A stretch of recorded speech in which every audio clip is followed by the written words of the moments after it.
Om Jnanatimirandasya Jnananjana Shalakaya Chakshurunmilitam Yena Tasmai Shri Gurave Namaha. Shri Chaitanya Manobishtam Sthapitam Yena Bhutale Swayam Rupa Kadamahyam Dadati Swapadantikam Vandeham Shri Gurun Shri Yuta Padakamalam Shri Gurun Vaishnavamscha Shri Rupam Sagrajatam Sagana Raghunathanvitam Tam Sajivam Sadvaitam Savadutam Parijana Sahitam Krishna Chaitanya Devam Shri Radha Krishna Padan Sagana Lalita Shri Vishakhanvitamscha He Krishna Karuna Sindhu Deenabandho Jagatpate Gopesha Gopika Kanta Radha Kanta Namostute Tapta Kanchana Gaurangi Radhe Vrindavaneshwari Vrishabhano Sute Devi Pranamami Haripriye Vancha Kalpatarubhascha Kripa Sindhubhya Vacha Patitanam Pavanebhyo Vaishnavebhyo Namo Namaha Jai Shri Krishna Chaitanya Prabhu Nityananda Shri Advaita Gadadara Srivasa Adi Gaura Bhakta Vrinda Hare Krishna Krishna Krishna Hare Hare Hare Rama Rama Rama Hare Hare Hare Krishna. So we will start from where we left. We are in the three modes of nature chapter and sloka number 14. Yada sattve pravrudetu pralayam yati dehabhrit tadota tadotama vidam lokan amalan pratipadyate. When one dies in the mode of goodness, he attains to the pure higher planets of great sages. Purport. One in goodness attains higher planetary system like Brahmaloka or Janaloka and there enjoys happiness. The word Amalan is significant. It means free from the mode of passion and ignorance. So we see it's very important this one. Mala means dirty things. So what is dirty thing? No, mode of passion and mode of ignorance is mala. So even in Bhagavatam also when it talks about no purification of the modes of nature by the process of hearing Krishna Katha, it is mentioned that tada rajastamo bhava kamalobhadayaschaye chetayeter anaviddam stitam sattve prasidati. So first thing that happens is the tada rajastamo bhava, rajas and tamas, the mode of passion and ignorance, that gets purified, and then stitam sattve prasidati. So then we will be like situated on sattva guna, and then gradually we will uh, go past the sattva guna also. So stitam sattve prasidati. So once a person is situated in sattva guna, means he has already attained knowledge. Sattva guna means knowledge. Knowledge means happiness. No. So naturally people in sattva guna, they are very happy.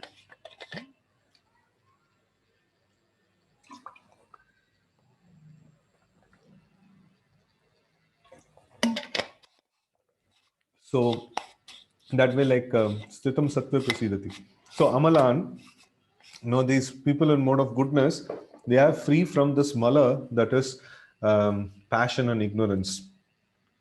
So there are impurities in the material world, but mode of goodness is the purest form of existence in the material world. So we had discussed that even mode of goodness is also there is a little bit of contamination that is there, but still, no, it is the most purest in the material world. There are different kinds of planets for different kinds of living entities. Those who die in the mode of goodness are elevated to the planets where great sages and great devotees live. Okay, so this is the destination for a person in mode of goodness. And text 15, Rajasi pralayam gatva karma sangishu jayate tatha pralinas tamasi muda yonishu jayate. So when one dies in mode of passion, he takes birth among those engaged in fruitive activities. And when one dies in mode of ignorance, he takes birth in animal kingdom. And so more ignorance means they go to the lower species of life. And the heaviest ignorance is of the trees, who doesn't move and who doesn't have any consciousness, and means not much of consciousness is there in the trees. So in this way, like the trees are the most ignorant kind of this one. Just a minute.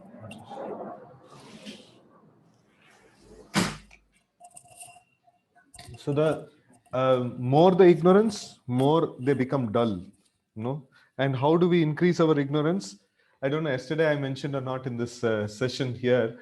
Like we had a question answer session a few days back with one of the group of devotees, and one devotee was asking, or one new person was asking, that what is a problem if we have onion and garlic? No, will Krishna not love me if I have onion and garlic? So then the answer is that it's not that Krishna doesn't want to be with us. No, Krishna is always there with us as Paramatma.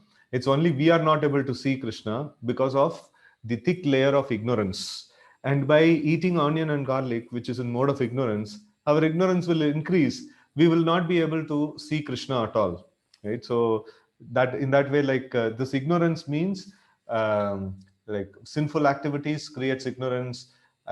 In when we come in contact with things which are there in ignorance, like being awake in the night for late and things like that, or eating foodstuffs which are in mode of ignorance, and associating with people who are in mode of ignorance and things like that. So this increases our ignorance.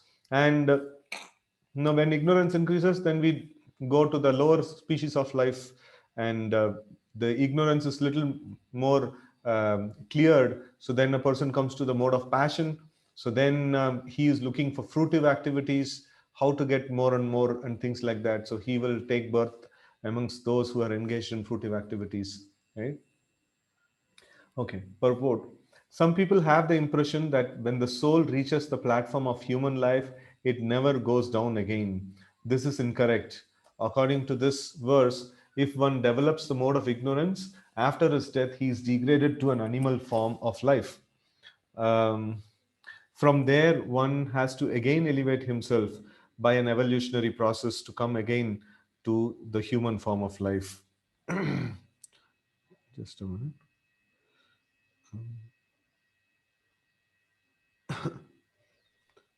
Okay. So,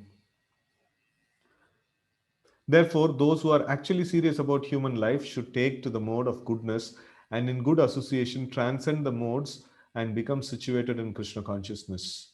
So, materially speaking, we should try to cultivate mode of goodness.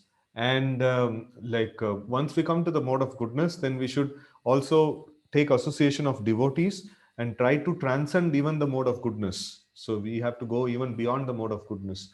So, mode of goodness means to keep things in a clean way, keep the environment very clean, and personally also to keep the cleanliness and things like that, and studying of scriptures, and so these all will, and rising up early in the morning, eating foodstuffs which are in mode of goodness, and many other activities which are in mode of goodness will be described in the Bhagavad Gita in the later chapters. So if we as a practice, if we adopt those kind of activities, so then we will gradually move towards mode of goodness. So then once we are situated in mode of goodness, then Krishna consciousness becomes very easy. Now we will be able to see things in perspective, proper perspective, and then we will be able to practice Krishna consciousness in a better way.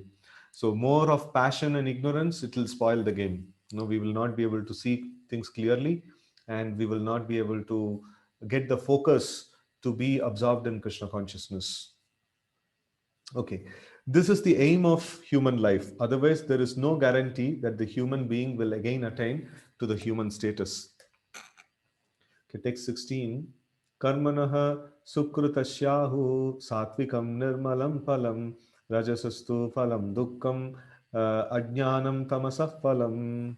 So, what is the fruit of these different modes that is mentioned here? Rajasastu phalam dukkam. No, Rajaguna means dukkam. They will be always miserable. And Tamaguna means like no ajnanam tamasah phalam. So ignorance increases. So that is like no ignorance or ajnana means here nonsense. Prabhupada actually translates, and satvikam nirmalam phalam. No, like it's a person becomes more and more pure, like that. The result of pious action is pure and is said to be in mode of goodness, but the action done in mode of passion results in misery. The action performed in mode of ignorance results in foolishness. Purport: the result of pious activities in the mode of goodness is pure. Therefore, the sages who are free from all illusion are situated in happiness. But activities in mode of passion are simply miserable. Any activity for material happiness is bound to be defeated. If, for example, one wants a skyscraper, so much human misery has to be undergone before a big skyscraper can be built. The financier has to take much trouble to earn a mass of wealth, and those who are slaving to construct the building have to render physical toil. The miseries are there. Thus, Bhagavad Gita says that in any activity performed under the spell of mode of passion, there is definitely great misery. There may be a little so called mental happiness. I have this house or this money, but this is not actual happiness. As far as mode of ignorance is concerned, the performer is without knowledge, and therefore all his activities result in present misery, and afterward he will go on toward animal life. Animal life is always miserable. Although under the spell of the illusory energy Maya, the animals do not understand this. Slaughtering poor animals is also due to the mode of ignorance. The animal killers do not know that in the future the animal will have a body suitable to kill him. This is the law of nature. In human society, if one kills a man, he has to be hanged. That is the law of the state. Because of ignorance, people do not perceive that there is a complete state controlled by the Supreme Lord. Every living creature is a son of the Supreme Lord, and he does not tolerate even an ant being killed. One has to pay for it. So indulgence in animal killing for the taste of the tongue is the grossest kind of ignorance. So here we see that animal killing is in the category of mode of ignorance, and like every time we happen to kill some entity, even an ant is being killed, so we have to pay for it. No, we have to get the reactions for it. So, okay, a human being has no need to kill animals because God has supplied so many nice things. If one indulges in meat eating anyway, it is to be understood that he is acting in ignorance and is making his future very dark. Of all kinds of animal killing, the killing of cows is the most vicious because the cow gives us all kinds of pleasure by supplying milk. Cow slaughter is an act of grossest type of ignorance. In the Vedic literature, Rig Veda 9:46:4, the words Gobihi Prinita Matsaram indicate that one who being fully satisfied by milk is desirous of killing the cow is the grossest ignorance. There is also a prayer in the Vedic literature that states Namo Brahmanya Devaya Go Brahmana Hitaya Cha Jagadithaya Krishnaya Govindaya Namo Namaha.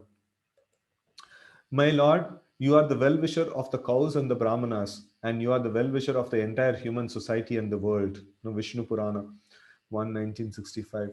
The purport is that this special mention is given in that prayer for the protection of the cows and the Brahmanas. Brahmanas are the simple symbol of spiritual education, and cows are the symbol of the most valuable food. These two living creatures, the Brahmanas and the cows, must be given all protection. This is real advancement of civilization. In modern society, the spiritual knowledge is neglected and cow killing is encouraged. It is to be understood then that human society is advancing in the wrong direction and is clearing the path to its own condemnation. A civilization which guides the citizens to become animals in their next lives is certainly not a human civilization. The present human civilization is, of course, grossly misled by mode of passion and ignorance. It is a very dangerous age, and all nations should take care to provide the easiest process, Krishna consciousness, to save humanity from the greatest danger. Very, very powerful purport. So Prabhupada is just, um, really bringing the light onto the horrible things that are happening in this world. So in the human civilization means where cow and the Brahmanas are protected. So if the cow and Brahmanas are not protected, so then the Brahmanas represent the spiritual education. And where is spiritual education? So people are running behind material education. And spiritual education, even if we want to teach, like not many people are interested, and like very, very few actually get to the spiritual path. And there are so many people are there in the name of spiritualism to cheat people. So that is also another problem. So in this way, like there is so much of neglect of spiritual education is there. So there is no encouragement for brahmanas to like practice. And then there is so much of animal killing, cow slaughter is happening, you know. So yeah, even though so many bills are coming of anti cow slaughter and things like that, but still, like, you know, these things keep happening, you know. This is Kali Yuga. And this is the greatest danger, you know. We are in a very dangerous kind of a society wherein these two things are happening, you know. The brahmanas are not encouraged and the cow slaughter is happening. So such civilization, you know, wholesale people are going to become animals or lower species of lives in the next lives. So this is not a human civilization.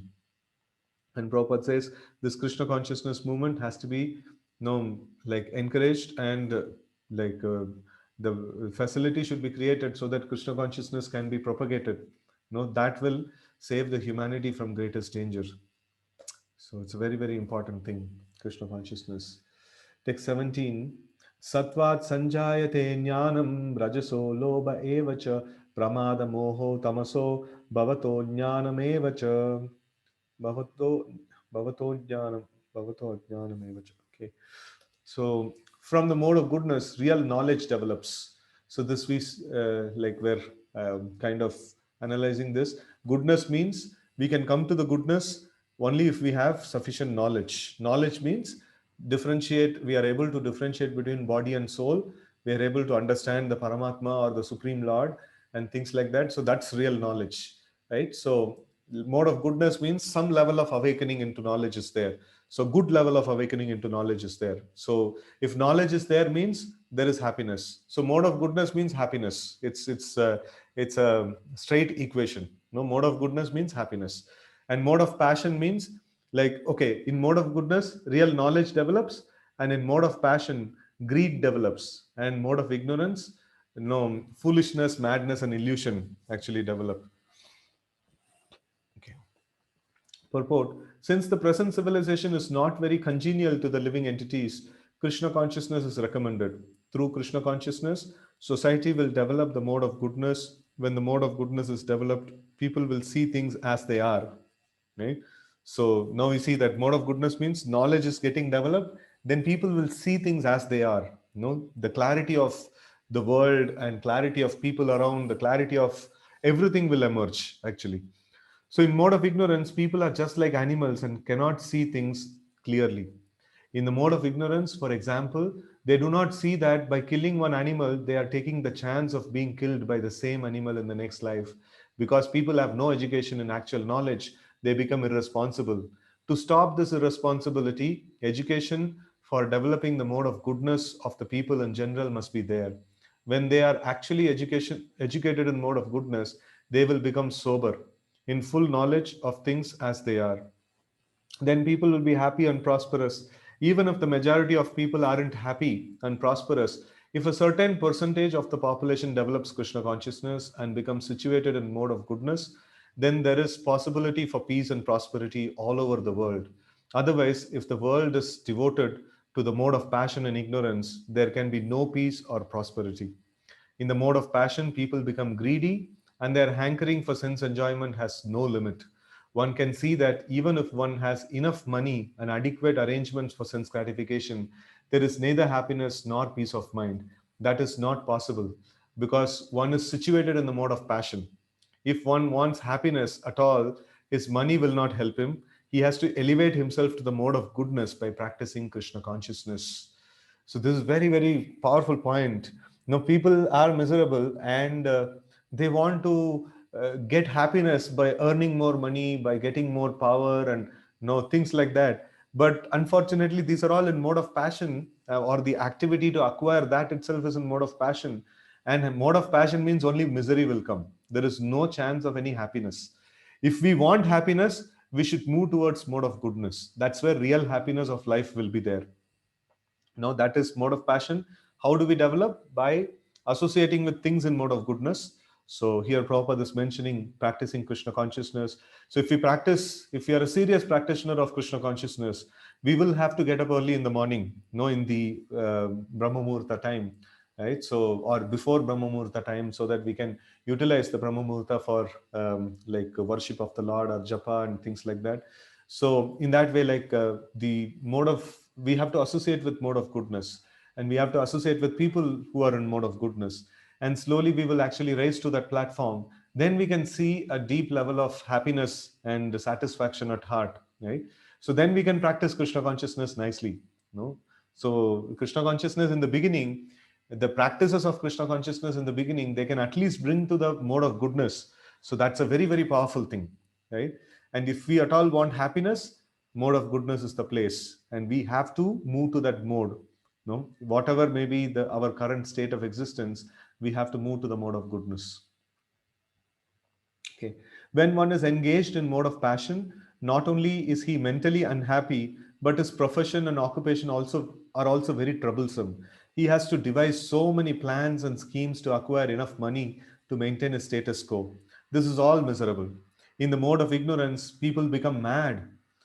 Being distressed by their circumstances, they take shelter of intoxication, and thus they sink further into ignorance. Their future in life is very dark. Okay, text 18.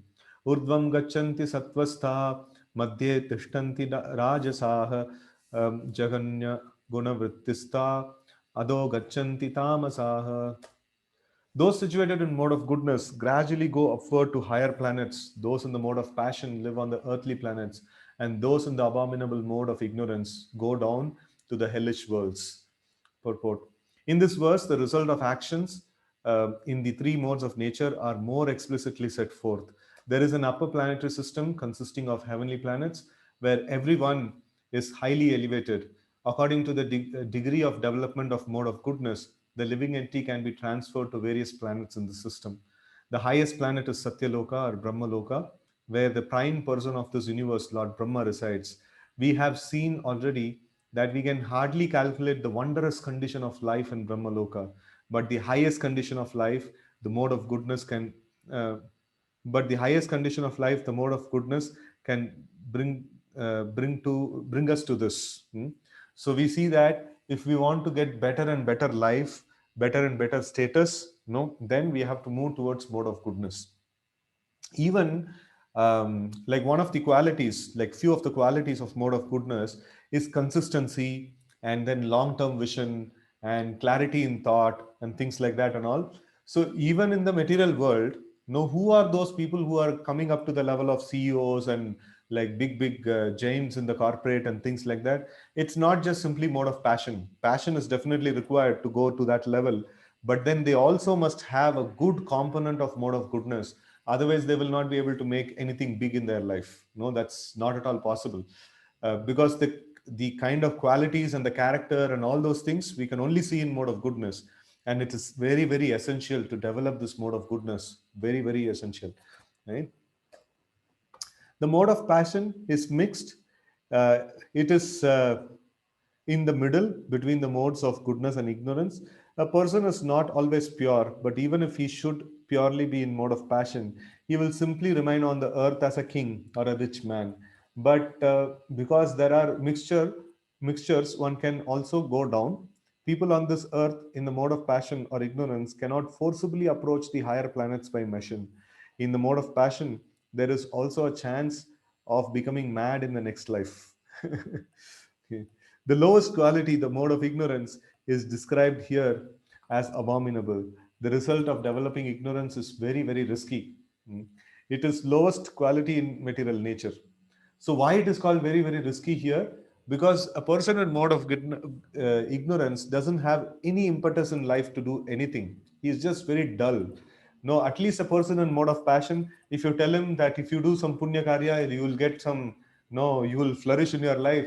So, no, just to attain something, he may come and do some devotional service or some agyata sukriti he can get, no, unknowing pious credits he can get because of his active nature. He may do some punya also somewhere, right? But then a person in mode of ignorance, he is stuck very badly, and he is not having any impetus to do anything. Now, forget about pious activities. He is not having any impetus to do anything. And like sometimes he is more, he shows, if at all enthusiasm comes, he only does sinful activities. There is nothing constructive in him, right? Okay, beneath the human level, there are 8 million species of life, birds, beasts, reptiles, trees, etc. And according to the development of mode of ignorance, people are brought down to these abominable conditions. The word tamasaha is very significant here. Tamasaha indicates those who stay continuously in the mode of ignorance without raising to the higher mode, their future is very dark. There is an opportunity for men in the mode of ignorance and passion to be elevated to the mode of goodness, and that system is called Krishna consciousness. But one who does not take advantage of this opportunity will certainly continue in the lower modes. Okay, text 19. Nanyam gunebhyah kar, Nanyam gunebhyah kartaram yada drishtanupashyati gunebhyascha param vitti madbhavam sodigachati.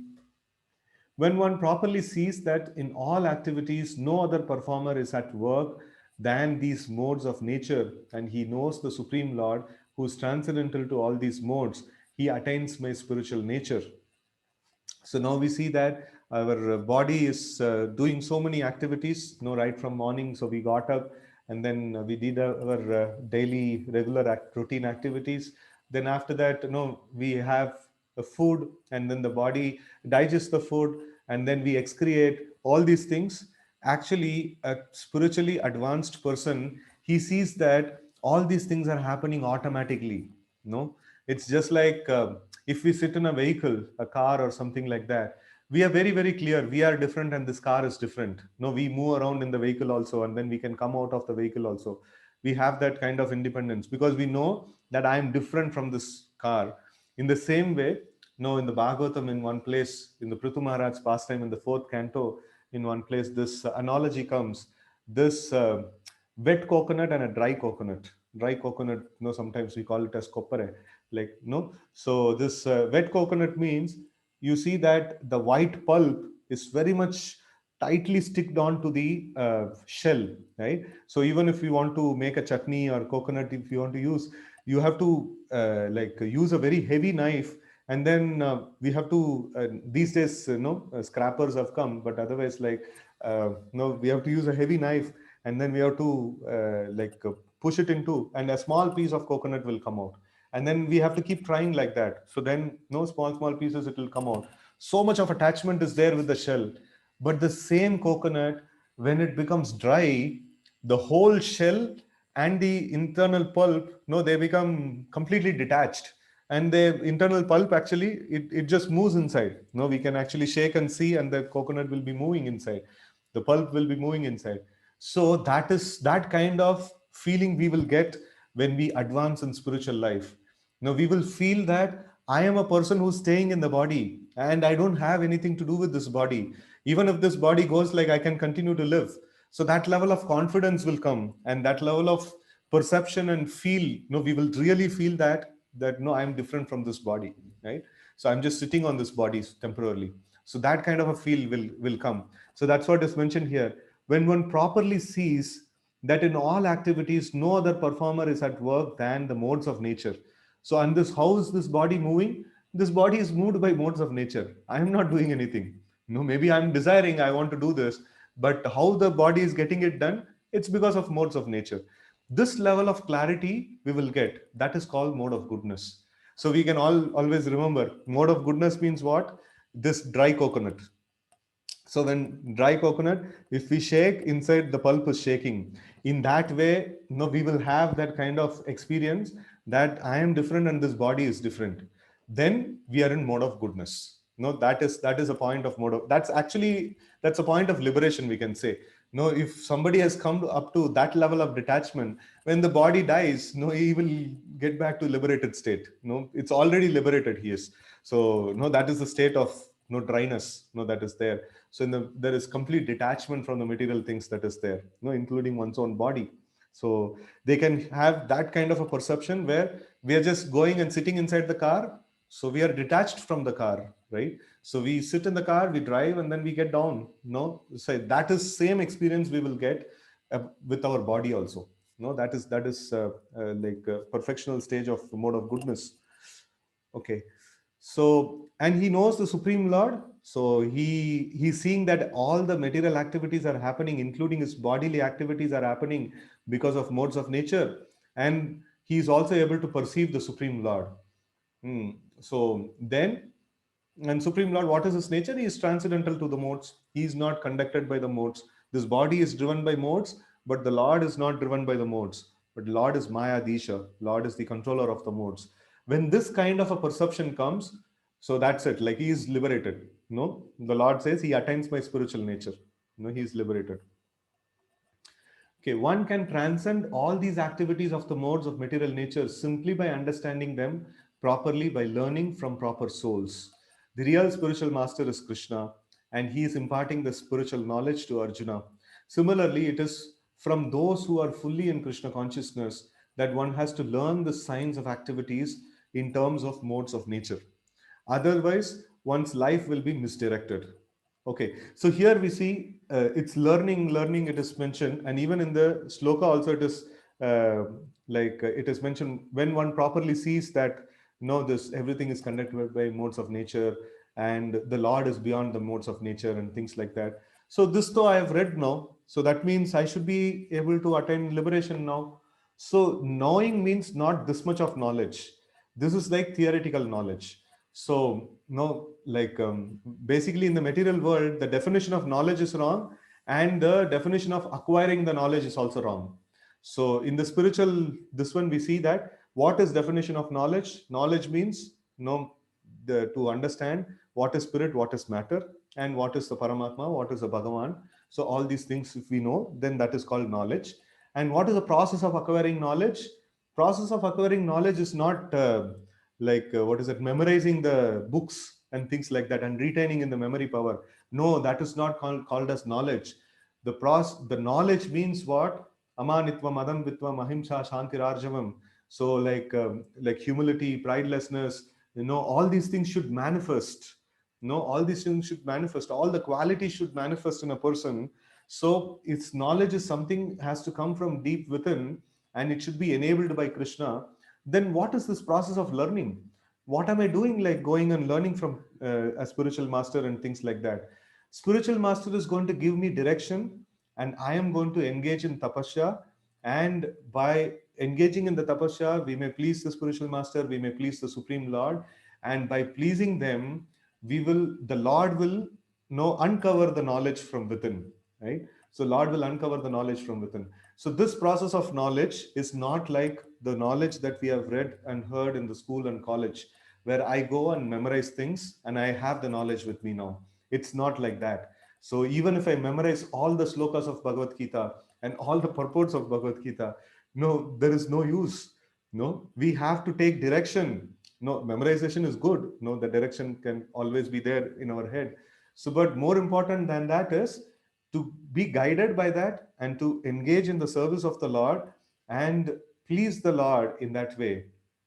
Right? So when devotees become pleased with our service and when the Lord becomes pleased with our service, knowledge will arise from the heart. Right? So that is how the knowledge aspect is. So here learning means to follow the direction of the spiritual master and to engage in the tapasya or engage in the service, and the knowledge will be revealed by the Lord. Right? So that is the process of understanding, process of knowledge, acquiring knowledge. Okay. So, mm, similarly, it is from those who are fully in Krishna consciousness that one has to learn the signs of activities in terms of the modes of nature. Otherwise, one's life will be misdirected. By the instruction of a bona fide spiritual master, a living entity can know his spiritual position, his material body, his senses, how he is entrapped, and how he is under the spell of modes of nature. So what does the spiritual master say? Spiritual master say that we have to chant the names of the Lord, we have to study the scriptures. So by the process of chanting very carefully, as we were always been discussing, that hearing the sound vibration very, very clearly, uttering the sound vibration very clearly, and then hearing them clearly. So when we do this process very nicely, and then with a prayerful mood that I want to attain your lotus feet, my Lord. No, I want to attain the perfection of life, and somehow or other I want to reach the other shore of the material existence, that is the spiritual world. So I want to, I definitely want to have this, blessings from you. So in this way, like, we need to have very, very solid and, in one sense, adamant kind of a desire, to attain the Lord. That is when the Lord becomes very merciful, and the whole chanting process will become very, very perfect. No, not just simply finishing our rounds. We have to become absorbed in the process of chanting, right? So it's very, very important. We have to be absorbed. So when we do this thing, so then the real knowledge arises, from within. Okay. So he is helpless being in the grip of these modes, but when he can see his real position, then he can attain to the transcendental platform, having the scope for spiritual life. Actually, the living entity is not the performer of different activities. He is forced to act because he is situated in a particular type of body, conducted by some particular modes of material nature, right? So why do I think in a particular way? Why do I speak in a particular way? No, it's all directed by the modes of the nature. So no, only spiritual activities what we are trying to do, that is inspired by Krishna and or the devotional bhakti shakti, and rest everything, the material activities are all inspired by the material modes of nature, and the modes of nature is driving people crazy, and people are acting in different ways. No, so that's why the statement is there: hate the sin, not the sinner. No, because the sinner is, he doesn't even know that he is sinning actually. So he is fully helplessly controlled by the modes of nature. Of course, the modes of nature means, it's we have always discussed, it's like a marketing person. If the marketing person, he comes and says like, you buy this, you buy that, so then people, little more saner section of people, they discriminate, whether I should do or not, and things like that. And once these people have, they get some foolish people, then they sell any product. So the person has to agree. The modes of nature can only allure us, and we have to agree. But the people in mode of ignorance, they almost always agree with the modes of nature. you know so people who are stuck in the modes, they almost always agree with the modes of nature. They never like disobey the modes of nature. So they have a choice to disobey, but they cannot. So because they are completely controlled. So when they come to the spiritual understanding, they get to know the spiritual understanding. Oh, such a kind of a thing is there. It's modes of nature is something, and then I am different, and I don't need to say yes to every natural instinct that is coming in my system. So it is like, it is a dictation of modes of nature. So I have to say no to a lot of things. So I like to sleep a lot, but then I have to get up early. I don't like to chant, but then I have to chant. I don't like to associate with devotees, but then I have to do. So then I'm saying no to my modes of nature, and then I'm coming, I'm accepting the instructions of Krishna. So then gradually we will be freed from modes of nature. Okay, unless one has the help of spiritual authority, he cannot understand in what position he is actually situated. With the association of a bona fide spiritual master, he can see his real position, and by such an understanding, he can become fixed in full Krishna consciousness. A man in Krishna consciousness is not controlled by the spell of material modes of nature. It has already been stated in the seventh chapter that one who has surrendered to Krishna is relieved from the activities of material nature. For one who is able to see things as they are, the influence of material nature gradually ceases. A man in Krishna consciousness is not controlled by the spell of material modes of nature. It has already been stated in the seventh chapter that one has to surrender to Krishna, um, is relieved.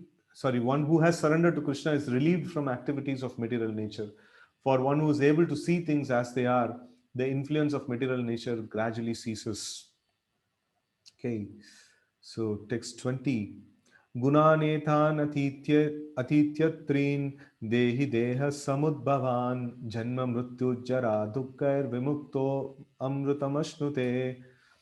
When the embodied beings is able to transcend these three modes associated with the material body, he can become free from birth, death, old age, and their distresses, and can enjoy nectar even in this life. King. Purport: how one can stay in the transcendental position even in this body in full Krishna consciousness is explained in this verse.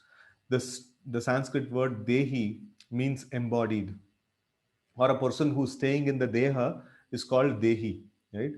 So, although one is within this material body, by his advancement in spiritual knowledge, he can be free from the influence of modes of nature. He can enjoy the happiness of spiritual life even in this body, because after leaving this body, he is certainly going to the spiritual sky. But even in this body, he can enjoy spiritual happiness. As I was mentioning, that dry coconut. So, dry coconut, when it is like completely detached from the material body, then or its shell, so then it doesn't get, like, whatever you hit on the shell, the pulp doesn't get affected. So in the same way, like, the material world means miserable, and when I become detached from the material things, so then I don't get affected at all, from the onslaught of material nature, right? So in that way, like, by transcending the modes of nature, so we become free of all the miseries of this world. Okay, he can enjoy the happiness of spiritual life even in this body, because after leaving this body, he's certainly going to the spiritual sky. But even in this body, he can enjoy spiritual happiness. In other words, devotional service in Krishna consciousness is the sign of liberation from material entanglement. And this will be explained in the 18th chapter. When one is freed from the influence of modes of material nature, he enters into devotional service. In other words, devotional service in Krishna consciousness is the sign of liberation from material entanglement. And this will be explained in it. Okay, so this again, the same thing is repeated here. So, so when one is freed from the influence of the modes of material nature, he enters into devotional service. Okay, so this just a repetition of the same. This one is there, some printing mistake. Anyways, so here we see that if we are practicing throughout the day the activities of Krishna consciousness, then almost we are already liberated. Text 21. Arjuna uvacha kairlinga gunanetan atito bhavati prabho kim achara katam chaitams trin gunan ativartate. Arjuna inquired, O my dear Lord, by which symptoms is one known who is transcendental to these three modes? What is his behavior and how does he transcend the modes of nature? Amazing questions, no? So, how do we know a person who has transcended the modes of nature? How will be his behavior and how we can transcend the modes also, right? Amazing question. Purport. In this verse, Arjuna's questions are very appropriate. He wants to know the symptoms of a person who has already transcended the material modes, and he first inquires of the symptoms of such a transcendental person. How can one understand that he has already transcended the influence of modes of material nature? The second question the second question asks how he lives and what his activities are. Are they regulated or non regulated? Then Arjuna inquires of the means by which he can attain the transcendental nature. That is very important. Unless one knows the direct means by which one can be situated always transcendently, there is no possibility of showing the symptoms. So, all these questions put by Arjuna are very important, and the Lord answers them. Text 22 to 25. Shri Bhagavan Uvacha Prakasham cha pravritim cha moham eva cha pandava na dveshti sampravrittani na nivrittani kankshati udasinavat asino gunaryo na vichalyate guna vartante iti evam yovas yo yo vatishtati nena nengate समदुःख सुख स्वस्थ समलोष समलोष्ट्रास्म कांचन तुल्य प्रिया प्रियो धीरस तुल्य निंदात्म संस्तुति. So samalostra, lostra means like a stone or a pebble or things like that, and kanchana means gold. So one who sees no stone and a gold in equal vision. This is all the people like who have transcended the modes of nature. मानोपमानयोस्तुल्यस् तुल्यो मैत्री पक्षयो सर्वारंभ परित्यागी गुणातीत स उच्यते. Translation. The Supreme Personality of Godhead said, O son of Pandu, he who does not hate illumination, attachment, and delusion when they are present or long for them when they disappear, who is unwavering and undisturbed through all these reactions of material qualities, remaining neutral and transcendental, knowing that the modes alone are active, who is situated in the self and regards alike happiness and distress, who looks upon a lump of earth, a stone, and a piece of gold with an equal eye, who is equal towards the desirable and the undesirable, whose study situated equally well in praise and blame and honor and dishonor, who treats alike both friends and enemy, and who has renounced all material activities. Such a person is said to have transcended the modes of nature. So this has a little bit of purport, and it's a very nice thing to meditate upon. So what we will do is we will cover this set of shlokas again tomorrow, and then we will continue from there. So I request all devotees to try to chant more rounds and be absorbed in the thoughts of Krishna on the Ekadashi, right? So anyone has anything to say or any questions? Okay, thank you. Shrimad Bhagavad Gita की जय, शिल प्रभुपाद की जय, गौर भक्त वृंद की जय। हरे कृष्णा।